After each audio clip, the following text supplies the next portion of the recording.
Hola, buenas tardes a todos. Bueno, vamos a dar inicio a esta conferencia magistral impartida por la doctora Elizabeth Cejudo y que se titula Resistencia, Caridad y Mortalidad, la acción política de las mujeres católicas laicas en el siglo XX mexicano. Para ello, pues, doy la bienvenida a la doctora y también voy a abordar una pequeña presentación sobre ella. Elizabeth Cejudo, doctora Elizabeth Cejudo, profesora investigadora del Departamento de Historia y Antropología de la Universidad de Sonora, es integrante del Sistema Nacional de Investigadores Nivel 1, coordinadora de la licenciatura en Historia de la Unison, es integrante del Comité Directivo de la Red de Estudios de Historia de las Mujeres y de Género en México y coorganizadora de la Red Iberoamericana de Historiadoras, es integrante de la Red de Historiadores del Catolicismo en México, siglo XX y del Seminario Permanente de Historia Contemporánea y del Tiempo Presente en México por el Instituto Mora, UNAM, y es doctora en Historia por la Universidad Nacional Autónoma de México, maestra en Ciencias Sociales con especialidad en Métodos de Investigación Histórica por el Colegio de Sonora y licenciada en Comunicación por la Universidad de Sonora. Es autora de los libros Mujer, Periodismo y Opinión Pública en Sonora, el caso de los periódicos El Pueblo y El Tiempo de Hermosillo de 1934-1938. Eh, También es, bueno, publicado por Hermosillo, el Colegio de Sonora en 2013 y El Gobierno no puede más que Dios, Género, Ciudadanía y Conflicto Iglesia-Estado en el Sonora Postrevolucionario, también editado en Hermosillo por la Universidad de Sonora en el 2021 y es coordinadora junto a Mercedes Zúñiga y Leila Acedo de Mujeres y Participación Política en Sonora, de la exclusión a la paridad electoral de 1890 a 2018 por el Colegio de Sonora en 2020, Mujeres en el siglo XX mexicano, agentes de proceso histórico por el Colegio de Jalisco 2022 junto con Cristina Alviso y de Historia de las Mujeres y de Género en México.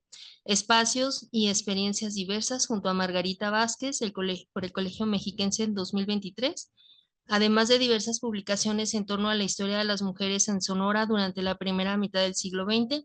Durante su trayectoria ha participado en eventos académicos nacionales e internacionales.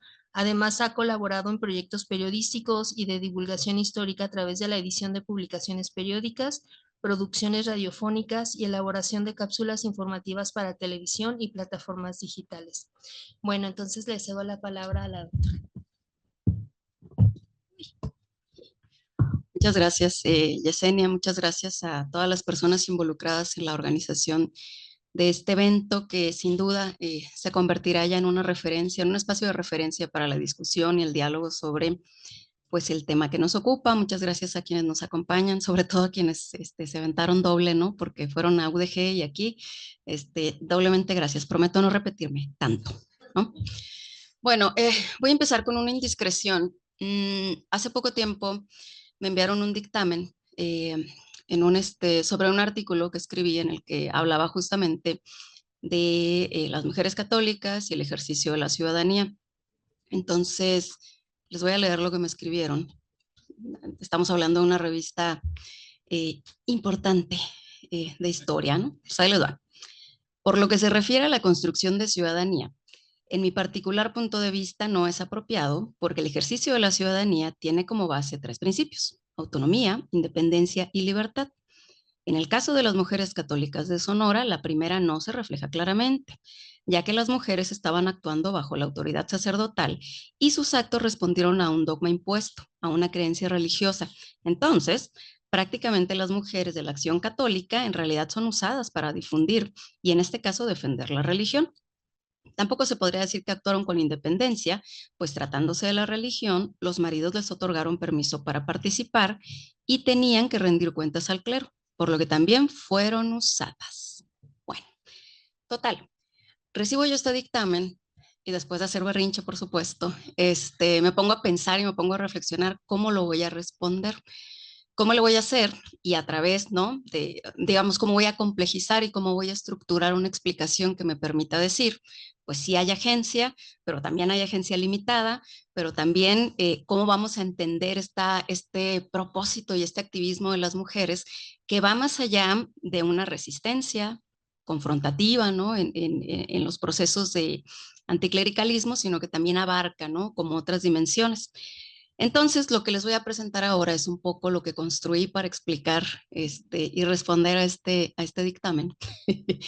Y otro poco algunas reflexiones que ya había hecho yo, porque bueno, es un cuestionamiento constante, ¿no? Este asunto de que estaban organizadas por el sacerdote y solo trabajaban alrededor del sacerdote y tal. Entonces, bueno, sin negar, por supuesto, ¿no? La dirección y las características, ¿no? Jerárquicas, verticales que supone la Iglesia Católica y su organización, pues bueno, mi propuesta va un poco para tratar de explicar qué es lo que yo veo y por qué sostengo que hay agencia y que hay construcción de ciudadanía en las mujeres católicas. Bueno, yo lo adelanto acá, ¿cómo es? Pues con el mouse. Yo creo que... Entonces, parto de algunas preguntas, ¿no? Podemos hablar de agencia femenina en una estructura tradicional, jerárquica, vertical, como la Iglesia Católica. ¿Cómo podemos analizar la agencia en un marco de acción restringido?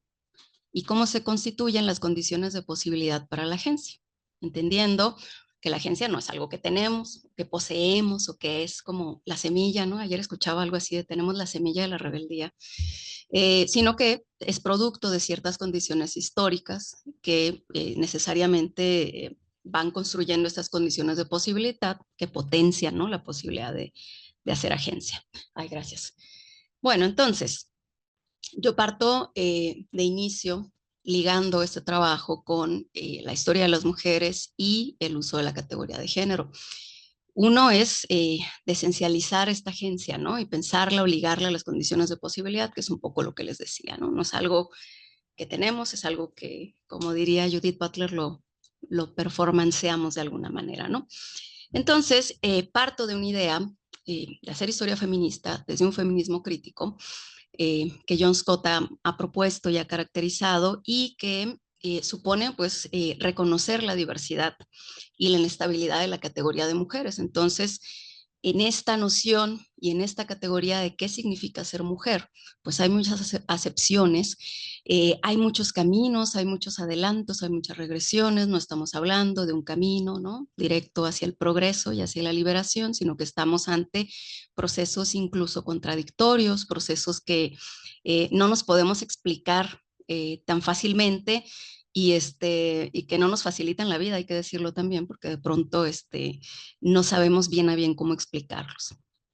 La categoría de género, por su lado, a partir de que nos permite, digamos, ubicarla, cómo se construye la diferencia sexual en espacios y tiempos específicos, pues me ayuda un poco como para tratar de explicarme por qué las mujeres actúan como actúan a partir justamente de estas condiciones de posibilidad, fincadas también pues en esta definición amplia, ¿no? De buscar símbolos, modelos normativos, instituciones, pero también de hablar un poco sobre la asimilación, es decir, estas instituciones, estos discursos, estas prácticas, las recibo, las asimilo, las resisto o las negocio, ¿no? Mitad de mitad. Entonces, esta idea de que hay efectivamente instituciones, de que hay efectivamente modelos normativos, pero que también hay posibilidades de movilizarse en estos marcos que parecieran súper, súper restringidos, pero que de pronto dan oportunidad o potencian incluso la agencia, ¿no?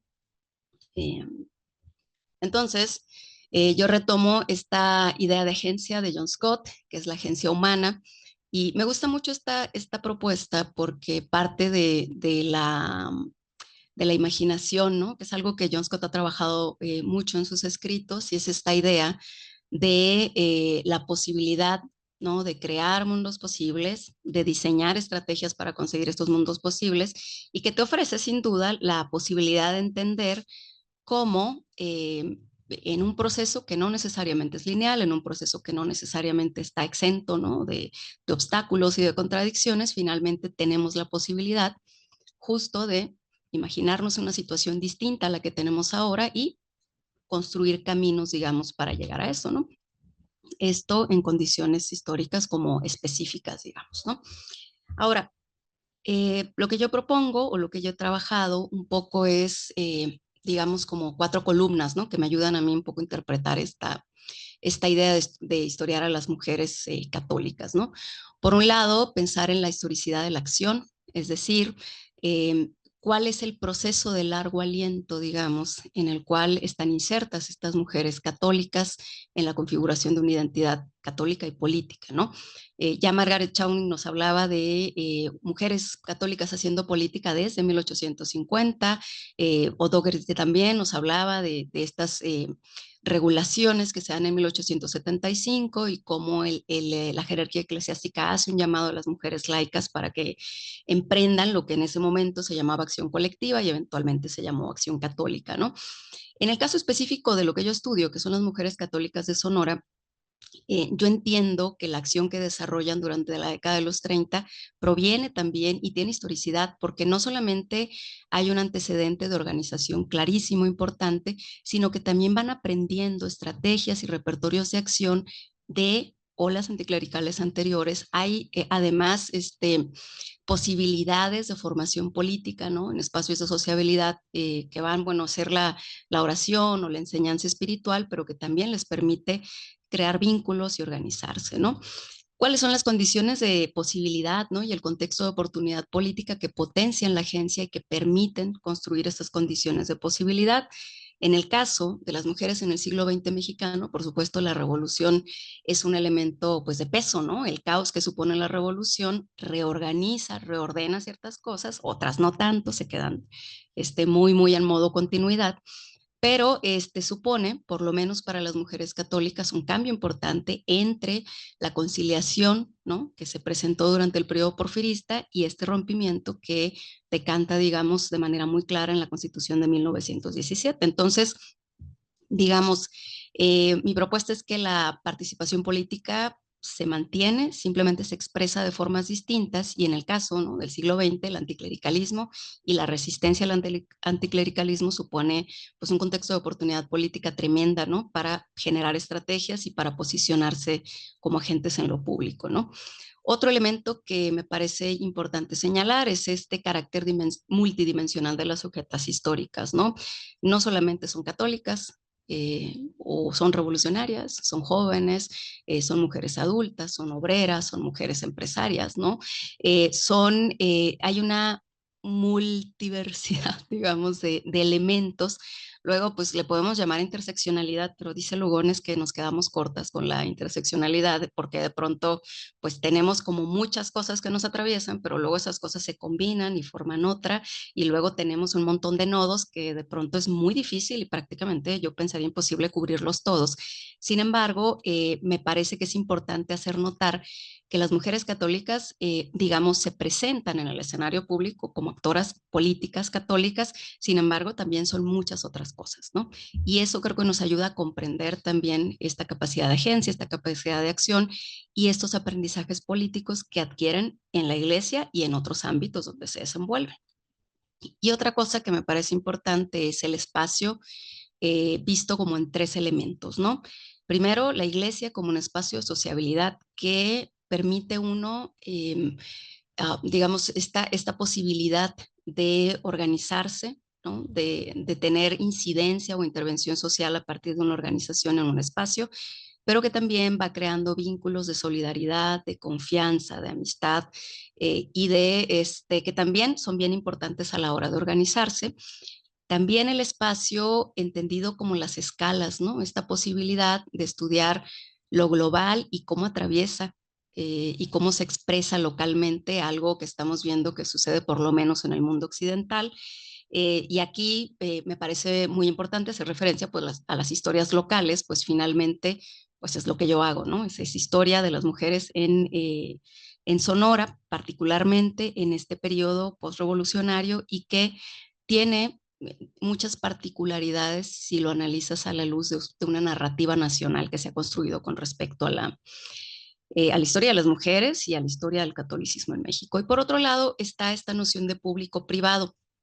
Y es importante no solo en función de que son categorías que se han usado constantemente para hacer historia de las mujeres, sino que también tiene un razonamiento en tanto a la relación mujeres-religión, ¿no? y esta idea de pensar cómo los espacios, el espacio se privatiza, pero se privatiza la religión también, ¿no? Y hay espacios diferenciados y cuando la religión se convierte en algo privado, ¿no? A partir de las revoluciones liberales, pues las mujeres también quedan destinadas, digamos, a trabajar o a funcionar en este ámbito que, digamos, es extradoméstico, pero al mismo tiempo se entiende como privado, ¿no?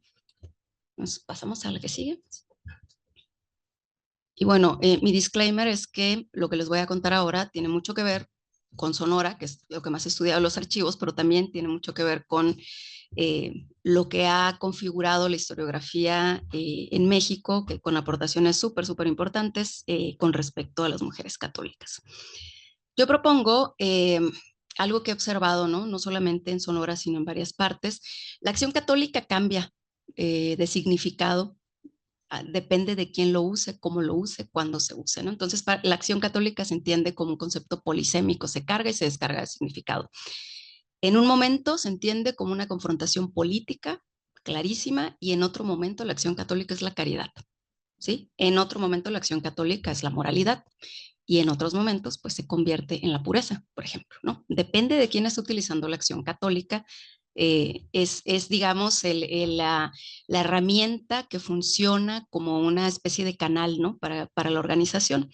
Entonces yo lo pienso como en tres expresiones por lo menos. Por un lado, la caridad, que la encontramos a partir de este llamamiento, digo, todo siglo XIX y este llamado que se hace a las mujeres católicas en 1875, que se desarrolla con mucho ahínco, digamos, en el periodo porfirista, y que, digamos, a pesar de que parecería, ¿no? La beneficencia o la propia o filantropía como algo muy de señoras, ¿sí?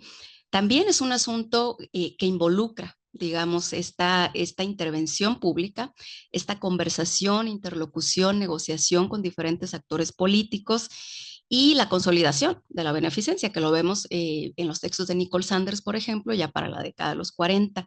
Y bueno, lo que les decía recién, estas redes de solidaridad femenina. En Sonora, por ejemplo, el primer hospital para atender a enfermos de tuberculosis, que era la segunda causa de muerte en Sonora, fue fundado por las Damas de la Caridad en conjunto con el Estado de Sonora, ¿no? La resistencia, que es en lo que yo más he trabajado, me parece que es algo que se expresa con mucha claridad durante la primera mitad del siglo XX y pues que supone el enfrentamiento o como estas posibilidades de responder a las políticas anticlericales desarrolladas por los gobiernos postrevolucionarios, ¿no? Tenemos la constitucionalista entre 15 y 17 más o menos, la de 26-29, que es el conflicto armado católico, y luego la que en algunos casos se le llama la segunda, no en mi caso, sí, y más bien es como la campaña desfanatizadora u otras expresiones anticlericales que se van dando de manera como muy específica en los diferentes estados, ¿no? Entonces, ¿qué es lo que vemos en estos procesos de resistencia? Por lo menos, igual, estamos viendo una intervención pública, hay interlocución también, son interlocutoras válidas, ¿no? De diferentes actores políticos, se desarrolla una capacidad de negociación, también capacidad organizativa, estratégica, ¿no? Con acciones de pronto un poco aventuradas y un poco aceleradas, ¿no? Y producto del calor de la discusión y otras actividades súper pensadas y súper establecidas ya, ¿no? En los repertorios de acción católicos. Hay una constitución de discursos públicos muy claros, ¿no? En las cartas de petición, que es un repertorio de acción que han usado las mujeres católicas desde el siglo XIX. Y también está este proceso de alianza con actores políticos para apoyar, digamos, a aquellos candidatos o aquellos partidos que tienen menor conflicto con la Iglesia Católica en este contexto de anticlericalismo. Entonces, hay otra columna, digamos, que me parece que otra dimensión de esta acción católica o cómo se entendió la acción católica, que es como en la moralidad slash censura, ¿no? Esta idea de configurar un deber ser, ¿sí? Que contuviera de alguna manera el ejercicio de esta muchacha moderna, superficial, que iba a fiestas, ¿no? Que no estaba tan compenetrada con la iglesia. Entonces, me parece que ahí a partir de una constitución de un discurso público, ¿no? Construido a partir de esto, se constituyen espacios de enunciación, porque hay prensa católica que está hablando de eso, hay colaboraciones, ¿no? En otros periódicos que hablan justamente de eso. Pero hay algo interesante. No hay una campaña antifeminista como se puede ver en otros periodos. Lo que hay es como alguna suerte de contención a esta muchacha moderna, ¿no? O sea, podemos hacer tales cosas como ir a la escuela, como entrar al mercado laboral, como trabajar, ¿no? Por la iglesia. Sin embargo, hay contenciones, hay ciertas contenciones que se tienen que respetar y para eso está este discurso de moralidad y censura. Y otra cosa que a mí me parece bien importante es que se detecta un alejamiento de las mujeres católicas en la iglesia y entonces este ejercicio de la moralidad, ¿no? También es un poco para contener esta desbandada del Ejército de Acción Católica que fue muy importante durante toda la primera parte del siglo XX, ¿no? Pues pasamos a la siguiente, por favor. Entonces, la pregunta del millón. ¿Actuaban las mujeres bajo la supervisión extrema de los sacerdotes? Es innegable, como les decía, que hay una estructura jerárquica, vertical, muy tradicional. O sea, el obispo Navarrete era sumamente conservador. No sorpresas ahí, ¿no? Pero bueno. Sin embargo, hay algunas expresiones en la historiografía que nos muestran en Tijuana, en Michoacán, en Guanajuato, como documentación que expresa ciertos desacuerdos, discusiones, resistencias de estas propias mujeres organizadas con el clero secular, con la propia jerarquía eclesiástica. Esta es una.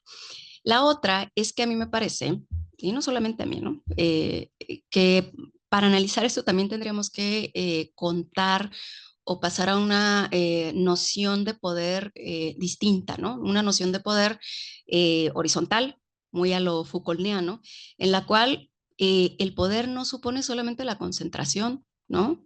El control en una sola persona, sino que también supone la cooperación y pequeñas cuotas de poder en el modo horizontal. Entonces, pongamos un ejemplo.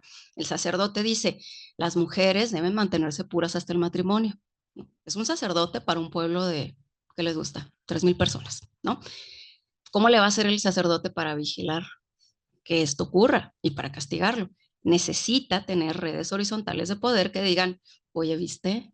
Se fue con el novio, oye, ella ya no es tan pura, oye, la tía, la mamá, la prima, la hermana. Entonces, hay redes horizontales de poder también que ayudan a sostener a estas concentraciones. Insisto, sin ignorar que hay estructuras muy marcadas dentro de la iglesia.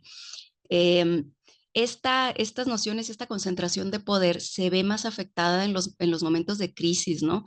Hay que recordar que en las olas anticlericales los obispos, los sacerdotes eran expulsados o los mantenían incluso encarcelados, entonces es muy difícil, ¿no? Que una persona que tenga estas restricciones pues tenga la posibilidad de controlar una movilización de mujeres. Pensemos en Sonora también, con un territorio vastísimo, con pocas personas, con pocas iglesias, con sacerdotes, no sé, una veintena de sacerdotes que luego el obispo decía que no tenían, que se quejaban de él porque decían que no tenían vocación de santos, ¿no? Que no tenían que hacer tanto sacrificio.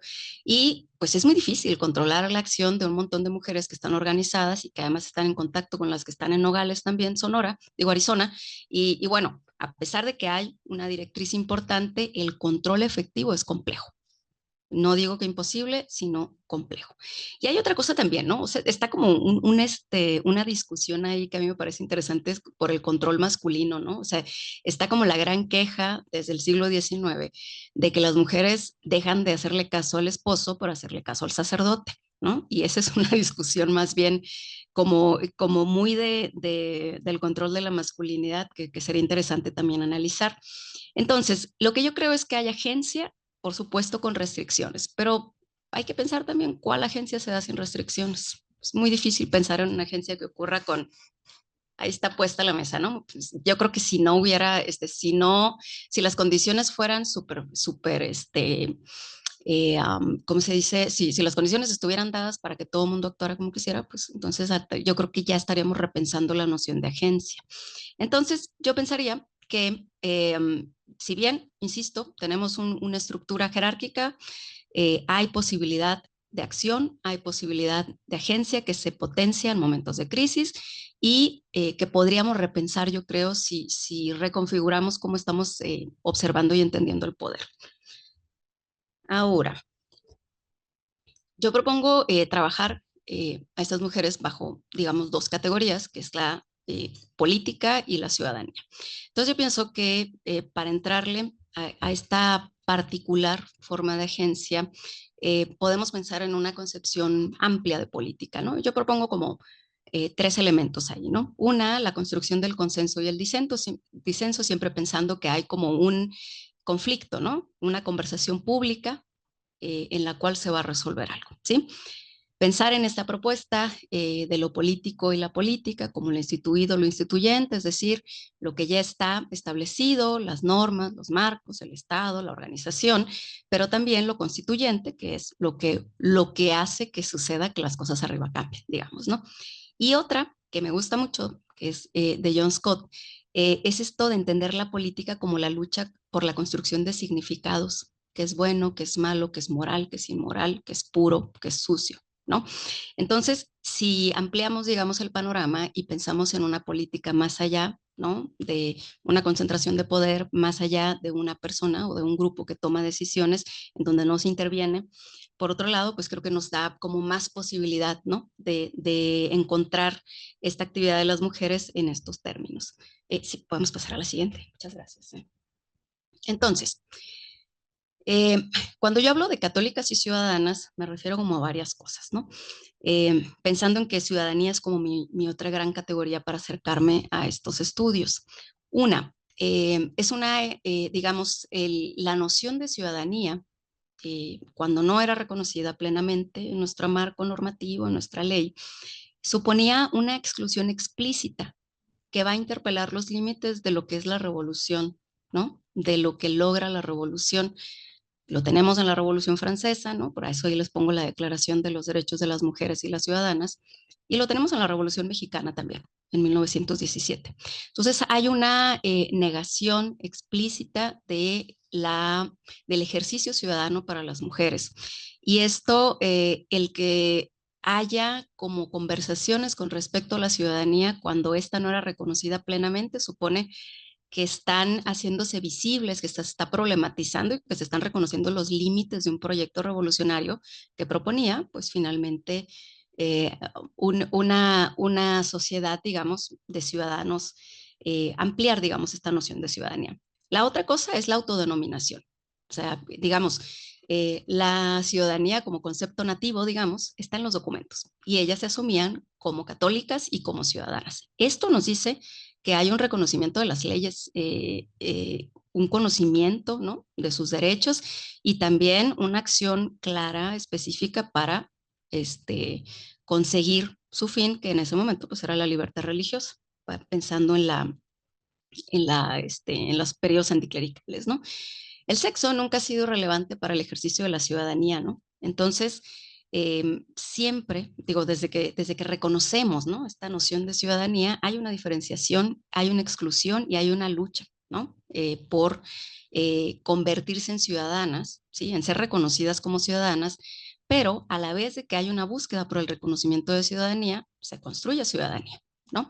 Entonces, este es un ejercicio bastante interesante que yo también en la mañana les decía, ¿no? En el caso de la política, que se me pasó a decirlo ahorita, es muy curiosa la paradoja esta en el caso de la moralidad, cómo de pronto las mujeres buscan despolitizar politizando, ¿no? O sea, hay que regresarnos al hogar, hay que regresarnos a la casa, a los espacios domésticos, pero al mismo tiempo lo hacen desde un espacio de enunciación, desde un discurso público. Entonces, bueno, es una paradoja que está interesante como explorar un poquito más. Y aquí les comparto una definición de ciudadanía activa que a mí me parece que funciona muy bien, que encaja, digamos, en estas actividades que no solamente pues, son una confrontación, como les decía, sino que las entenderemos en una concepción amplia de política. Y, por ejemplo, no sé, la resistencia es muy clara cuando hay interlocución con los actores políticos y el reconocimiento de derechos, pero también hay una lucha por construcción de significados cuando se busca moralizar a la sociedad,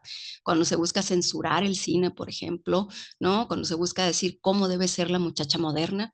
Hay como estas ideas de luchar por qué es cómo estamos significando y cómo estamos construyendo sentido, ¿no?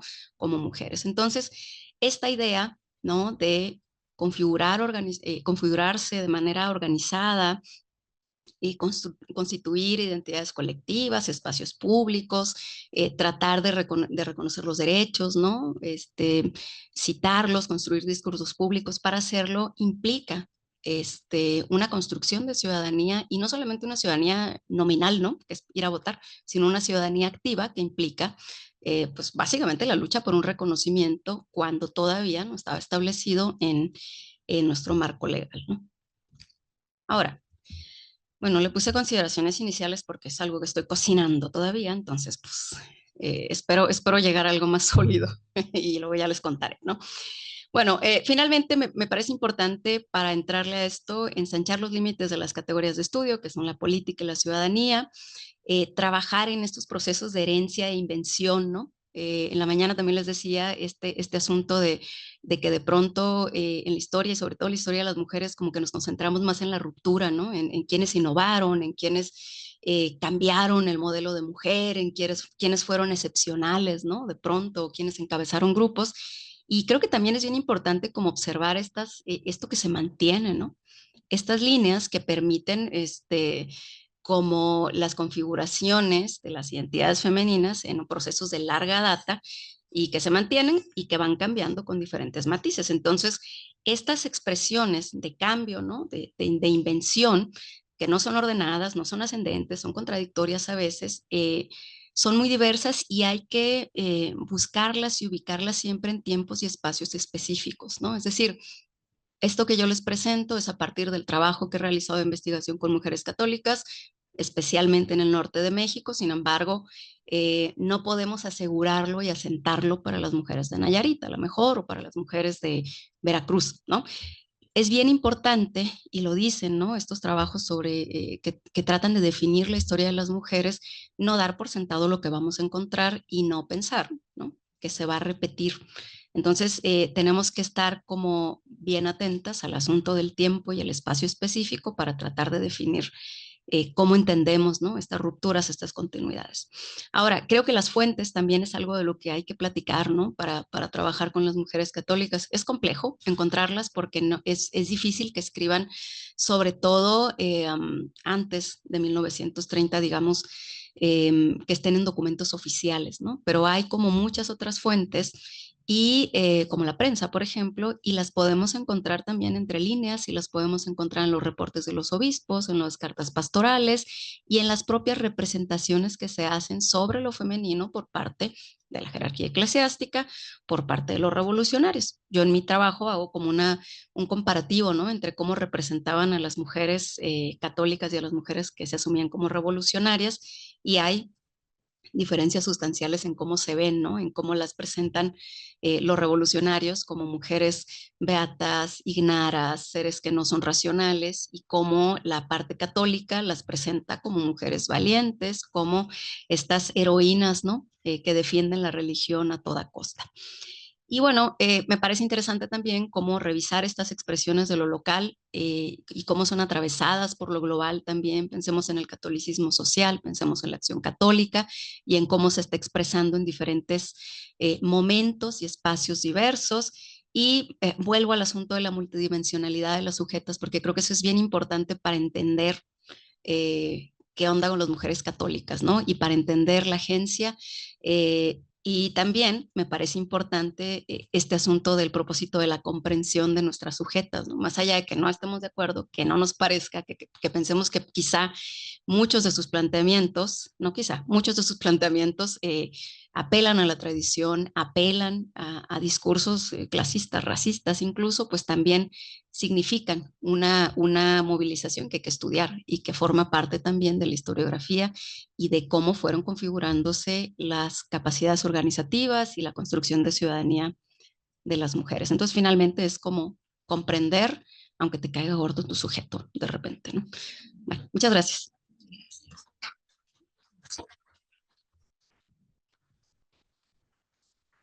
Muchas gracias, doctora. por sus interesantes palabras y estos conocimientos que nos deja hoy. Entonces, bueno, pasamos a la ronda de preguntas y comentarios. No sé quién tenga alguna pregunta o un comentario.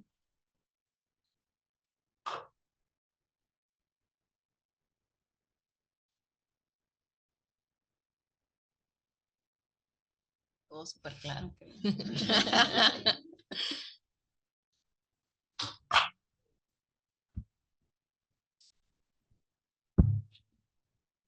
Gracias.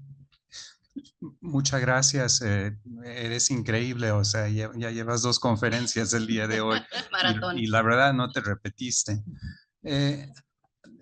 Tal vez hay un tema que atraviesamos que es esta cuestión de la ciudadanía y ahí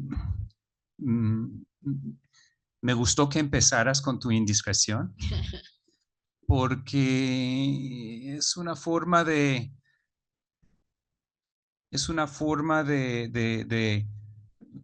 digamos, visibilizar y meter en corchetes una postura que es muy común, muy común.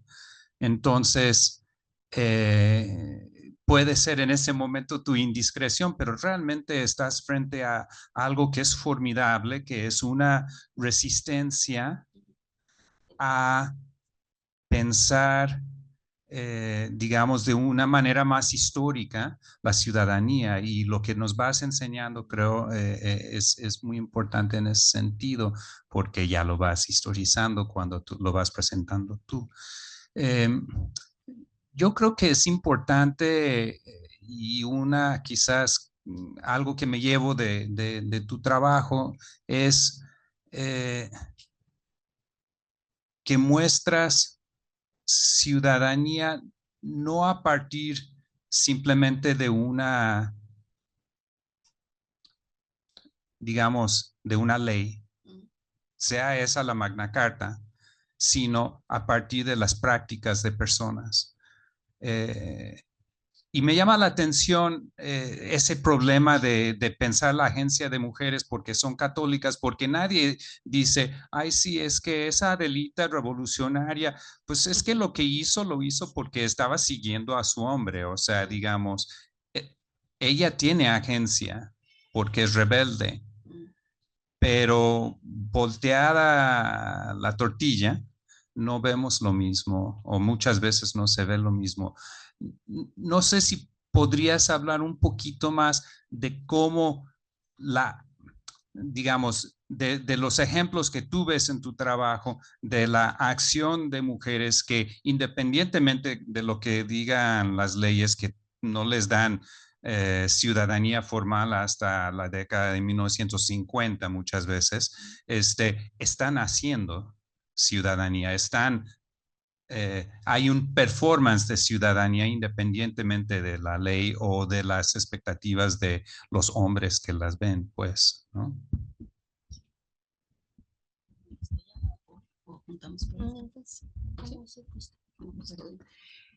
Muchas gracias por estar aquí, de verdad también es un gusto. Hoy fue Día de las Sonorenses, primero estuvo Margarita en la mañana y ahora está Elizabeth, que es un honor para nosotras tenerla aquí. Y bueno, yo te quiero preguntar más bien sobre tu experiencia a la hora de estudiar a las católicas, porque como un poco siguiendo lo que dijo el doctor Robert Curley, tiene que ver con a los hombres en el catolicismo se les ha estudiado mucho, tanto a la cuestión clerical como de laicos, ¿no? Y a las mujeres no tanto porque piensan que, bueno, en una visión muy eh, sesgada, podrían decir, bueno, es que son nada más las monjas, porque ciertamente no hemos tenido no estamos en la jerarquía, ¿no? Pero tu experiencia, ¿cómo ha sido a la hora de exponer estos temas, a lo mejor en espacios anticlericales o en espacios clericales también, si es que los ha habido? Si se sorprenden o no se sorprenden con tus hallazgos, porque pues aquí en Jalisco una beta importante el catolicismo, pero el catolicismo progresista también, aunque se sorprendan. Y entonces, más bien, si nos pudieras hacer alguna reflexión sobre eso. Gracias. Bueno, una más y luego respondemos. ¿Para qué? Sí. Bueno, conozco tu trabajo, Eli. A mí me gustaría como escuchar justamente algunos ejemplos de esos repertorios, ¿no? En donde pues accionan estas mujeres como para que nos quede como más claro qué es lo que estás estudiando, ¿no? ¿Qué es lo que te han dicho esas fuentes de las cuales nos hablabas? Eso por un lado, y por el otro, como trayendo a colación la extraña reflexión que hice en la mañana en la conferencia, justamente, o sea, preguntarte, porque tú terminaste tu conferencia diciendo, aunque a veces me caen gordas, ¿no? O sea, pero me parece como muy interesante porque al menos en mi experiencia yo regularmente no siento eso, ¿no? Porque empecé estudiando a las revolucionarias, ¿no? Y me parece como muy interesante como escucharte decir esto porque al final de cuentas te sitúas desde un lugar y justo un poco como enlazándolo con lo que decía Hilda, ¿no? O sea, ¿cuál ha sido tu experiencia justamente de estudiar a mujeres católicas? Y sobre todo desde un lugar político en donde también tú estudias los feminismos, ¿no? Y eso me parece como muy interesante, y una reflexión que va entre lo profesional y lo personal, pero que atraviesa, ¿no? Nuestra propia desarrollo disciplinar, ¿no? Entonces, Creo que Isa tenía otra pregunta. Si me apunto en esta ronda, espera la siguiente. Un poco reflexionando sobre la ciudadanía en las mujeres, en este sentido que al final terminan obedeciendo en primera instancia al esposo por estar en el pacto matrimonial, pero en este sentido también problematizar, o si nos podrías ayudar con esas reflexiones de, entonces, si obedeces al marido está bien porque está dentro de tu pacto matrimonial, pero al obispo no. Y en cambio, en la independencia, con las mujeres insurgentes, era, no puedes obedecer a tu marido rebelde, tienes que obedecer en primera instancia, pues, al rey. Entonces, se va contraponiendo qué figuras, cómo se van problematizando esas figuras y el poder o la posibilidad o la permisibilidad, legitimidad de a quién sí obedecer. Porque también en ese sentido mencionabas, abriste mencionando pues que no eran ciudadanas porque estaban siguiendo al obispo, que no se le podía reconocer como ciudadanía en esta crítica que mencionaste en el dictamen, pero me llevó a pensar también en los cristeros. Entonces los cristeros también estaban siguiendo al obispo y también estaban influidos por la religión, entonces tampoco eran ciudadanos, ¿no? O sea, gracias. Por eso me berrinche a veces.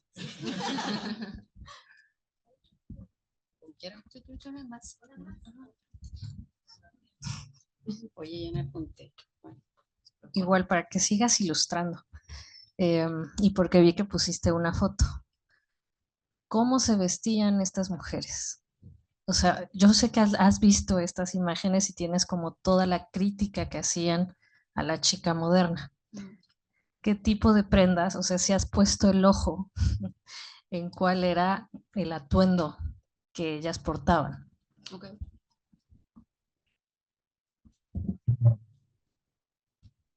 Aquí es cuando pienso que olvidé sacar mi libreta para apuntar.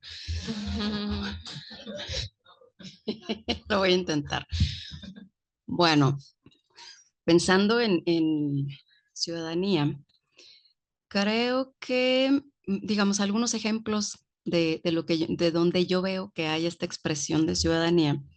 Hay uno que me encanta y es la participación que tuvieron claramente identificadas las mujeres católicas en la campaña por el gobierno del Estado en 1936 a favor de un candidato que tenía menor conflicto, digamos, con la iglesia. El PNR abrió sus plebiscitos internos, entonces las mujeres podían participar para elegir a la persona que sería candidato a gobernador. Y ahí se da una organización bien importante, hay una marcha pública, ¿no? En que las mujeres hablan sobre Yocupicio, hay informes, ¿no? Que las ubican, ¿no? En el comité de campaña pro Yocupicio, que finalmente ganó las elecciones y pues regresaron los sacerdotes y se abrieron los templos, ¿no? Otra es pues el repertorio por excelencia, ¿no? De las mujeres católicas, que son las peticiones, las cartas peticiones, que conllevan esta idea de salir así físicamente a la calle y pedir firmas, ¿no? Que eso es algo que anotar. La otra es que casi todas las cartas de católicas estaban firmadas por ellas, utilizaban un lenguaje, que eso ya lo ha identificado Cristina Boylan, por ejemplo, un lenguaje liberal, le llaman unos, revolucionario otros, en tanto a que se presentaban como con su discurso público, como contrario a los epítetos que recibían, ¿no? O sea, se presentaban como seres racionales, tal cual, y se presentaban como ciudadanas, ¿no? Y entonces atendían a la propia legislación producto de la revolución para exigir su libertad religiosa. Entonces era como este ejercicio de estar escribiendo, el ejercicio de estar interactuando con el presidente municipal, con el gobernador, con el presidente de la República. En ese tiempo, o sea, hasta la abuela de una investigadora de Zulema Trejo hablaba por teléfono con Cárdenas, ¿no? Había posibilidad de que tuvieran ese tipo de conexión. Incluso cuando ya se estaban desocupando o que pedían la desocupación de los templos, pues negociaban con los profesores rurales, negociaban con quienes estaban ocupando estos templos. Entonces hay una interacción clara con los actores políticos y sobre todo me parece que se logra ser reconocidas como interlocutoras válidas, que eso también es bien importante en el proceso de hacer política y de dialogar en lo público. Eso por un lado como ejemplos que creo yo que funcionan, ¿no? Como para expresar este asunto de la ciudadanía. ¿Cuál ha sido mi experiencia? Ha sido muy diversa y he presentado trabajo en lugares en los que se habla de feminismo y en lugares en los que se le rinde homenaje al obispo Navarrete, ¿no? Me invitaron una vez a un evento que organizan como, digamos, unas personas que fueron profesoras en una escuela que organizó el obispo posterior al conflicto, en donde pues hubo formación de maestras con este énfasis, ¿no? Religioso, y que luego formaron escuelas muy importantes en Sonora. Y es bien impresionante porque pues son señoras ya de avanzada edad que conforman un coro y cantan una canción que les enseñó el obispo, que es como una adaptación de un bolero que yo pongo al inicio de mi libro, en el que habla el obispo de que iba por todos lados pidiendo, ¿no?, ayuda, y que nadie le hacía caso, y que él cargaba solo la cruz hasta que las mujeres le ayudaron y levantaron la cruz con él y empezaron, ¿no? Y lo cantaron. Entonces yo las grabé, estaba bien emocionada, ¿no? Pero hay como esta de pronto como que se emocionan, pero luego cuando les hablo y uso términos, pues que digo yo, por ejemplo, que yo no utilizo persecución, ¿no? Que utilizo pues el conflicto católico, iglesia-estado, y cuando yo de pronto pues hablo de Navarrete como una persona con ¿no?, algunas deficiencias y algunas cosas, pues sí, la gente se me pone. Y las preguntas y las intervenciones pues son muy en ese sentido, ¿no? De las cualidades del obispo Navarrete, que pues bueno, en la mañana les decía que es un obispo que se considera perseguido y que está en proceso su beatificación. Luego hay otros espacios en los que de pronto, yo me acuerdo una vez cuando estaba empezando a trabajar el tema, una de las grandes feministas con su feministómetro en Hermosillo me dijo, ya vienes a hablar de tus católicas, ¿no? Y yo, sí, vengo a hablar de las católicas, ¿no? Y una vez me pasó justo cuando estaba en el programa que conduce Magali y Felipe en Perspectivas Históricas. Estaba hablando yo justo de las mujeres católicas y un poco platiqué lo que trabaja Saúl Espino, que trabajan ya el rollo posconciliar. Y hablo de que a mí me encanta la idea de Católicas por el Derecho a Decidir, ¿no? Que creo que es una organización muy potente, que es una organización bien importante, que viene desde la década de los 90 y tal. Y fue mi primer hate en redes sociales. Así como yo pensé que se trataba de un programa serio, inviten a personas que se tomen en serio la religión y tal, y tal, y tal, ¿no? Entonces, bueno, yo dije, bueno, si este es mi primer hate, estoy muy orgullosa de este hate, ¿no? Y bueno, esa ha sido como, ha sido una conversación muy interesante que a mí me ha parecido muy enriquecedora, ¿no? Y ahora, pensando en el conocimiento situado, yo aprendí algo de el Bohopslavsky, el que trabaja a las derechas, ¿no? Que me dijo, lo dice mucho, ¿no? O sea, yo no simpatizo con mis sujetos, los comprendo, ¿no? Entonces, hay muchas cosas que me parecen justas, otras cosas que me parece que, pues, que no lo son. Pues les decía igual, o perdón por repetirme, pero les decía en la mañana, yo no estoy a favor de ninguna manera con las organizaciones que están en contra de la interrupción legal del embarazo y el derecho a decidir. Sin embargo, reconozco que tienen una organización tremenda y que también también hacen agencia y también tienen como expresiones, ¿no? de ciudadanía finalmente. Ya se me olvidó, perdónenme. La moda, tú los apuntaste. Ay, gracias. Bueno, moderación de lujo. ¿Cómo se vestían? Yo, fíjate que he trabajado con sindicalistas, con profesoras, con periodistas y no he visto cambios en los atuendos de las católicas. Hay muchas que eran profesoras o que eran sindicalistas y católicas, entonces digo, claramente mi ojo no está entrenado, ¿no? Para identificar como elementos que a lo mejor podrían definir, ¿no? O alguna cosa, más allá de la insignia que usaban de la Liga Diocesana de Sonora, no vi o no encuentro algo como distinto, ¿no? Ok, y los cristeros no eran ciudadanos. Pues sí, ¿no? No sé. Sí, digo, el razonamiento detrás de contarles y de compartirles, de ser indiscreta con este dictamen era justamente que me puso a pensar y que decidí un poco como tratar de hacer explícito, digamos, cuál era mi tren de pensamiento para explicar y para dar sentido, ¿no? A esta agencia que, como bien dice Robert, luego es incomprendida. Y no solamente es con las mujeres católicas, es en general cuando trabajas católicos o cuando trabajas derechas, cuando trabajas grupos conservadores, de pronto hay como esta resistencia y pensando en que yo he trabajado a estas mujeres súper adictas al régimen revolucionario, o estas mujeres feministas, o estas mujeres que buscaban el voto, pues por supuesto que es más fácil acercarse a alguien con quien tiene una más afinidad política, ¿no? Pero por el otro lado, pues también es importante como tratar de justamente historizar la ciudadanía y eso abarca un montón de expresiones que, pues, en las que puedes estar de acuerdo o no, pero finalmente lo que buscas es comprenderlas. Y las fuentes. Creo que un poco respondí este asunto de las fuentes antes en las consideraciones, pero pues sí, digo, yo de fuentes trabajé el archivo de la Arquidiócesis de Hermosillo, el de México, el Archivo Secreto Vaticano, el Archivo del Congreso del Estado, el AGN, o sea, anduve por todos lados para tratar de reconstruir un poco, para encontrar información ahí entre líneas, pero finalmente es... parezco profe de licenciatura, pero es como la pregunta que hagas y a partir de eso vas identificando y vas construyendo respuestas, ¿no? Y bueno, aprovecho el micro para agradecerte, Hilda, por la invitación a este hermoso maratón acá en Guadalajara. Bueno, pues muchas gracias a la doctora y a ustedes por asistir. Y bueno, pues damos por concluida la... Me querías despachar sin regalo. ¿Cómo así?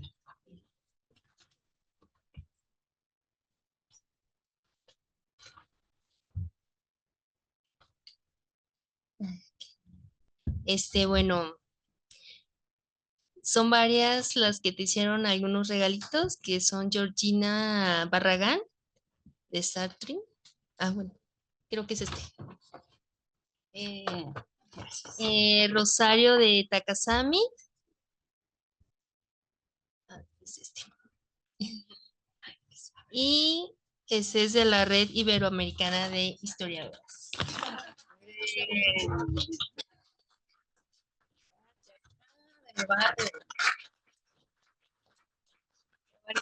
Muchas gracias. Muchas gracias por asistir por esa conferencia. Gracias.